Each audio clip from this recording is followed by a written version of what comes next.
Hello everyone, আসসালামু আলাইকুম। আজকে আমি আপনাদেরকে ছোট একটি টিপস দিব কিভাবে শিং মাছ খুব সহজে পরিষ্কার করতে পারবেন। যারা নতুন রাঁধুনি তাদের জন্য টিপসটা খুবই প্রয়োজনীয়। তো শিং মাছ তো সবাই কাটতেই পারেন। এইভাবে শিং মাছটা কেটে নেবেন। তারপরে এই তো একটা গুনার মাজনি নিয়ে, যেটা দিয়ে আমরা হাঁড়ি পাতিল মাজি, এরকম একটা মাজনি নিয়ে আর এরকম একটি ছোট ন্যাকড়া নেবেন। ন্যাকড়া দিয়ে মাছের মাথাটা খুব শক্ত করে ধরবেন। ধরার পরে মাছটাকে এইভাবে ঘষবেন। খুব জোরে ঘষতে হবে না, খুব শক্তি লাগবে না। দেখবেন কয়েক সেকেন্ডের মধ্যে মাছটা চকচকে ঝকঝকে হয়ে যাবে। মাছের মাথাটা শক্ত করে ধরতে বলার কারণ যেন ছুটে না যায়, আবার এমন শক্ত করে ধরবেন না যেন মাছের মাথাটা ছিঁড়ে যায়। আমার মতো যারা অনেকেই শিং মাছ পছন্দ করেন অথচ এরকম পরিষ্কারের ভয়ে খেতে চান না, তারা এই ভিডিওটা দেখে খুব সহজেই শিং মাছ পরিষ্কার করে খেতে পারবেন।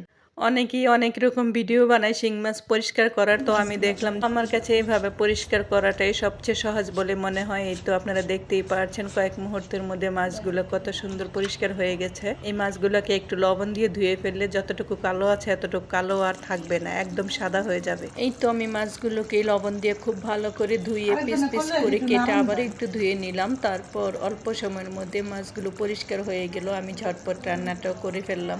আপনারা কে কে শিং মাছ পছন্দ করেন আর কাঁঠার বয়ে খেতে চান না, তারা কমেন্ট করে জানাবেন। আমার মতো আপনারা কে কে শিং মাছ পছন্দ করেন আর পরিষ্কার করার ভয়ে খেতে চান না, সে আজই বাজারে গিয়ে শিং মাছ কিনে ফেলুন আর এভাবে পরিষ্কার করে রান্না করে খেয়ে ফেলুন। Allah Hafiz everyone, and thank you for watching this video.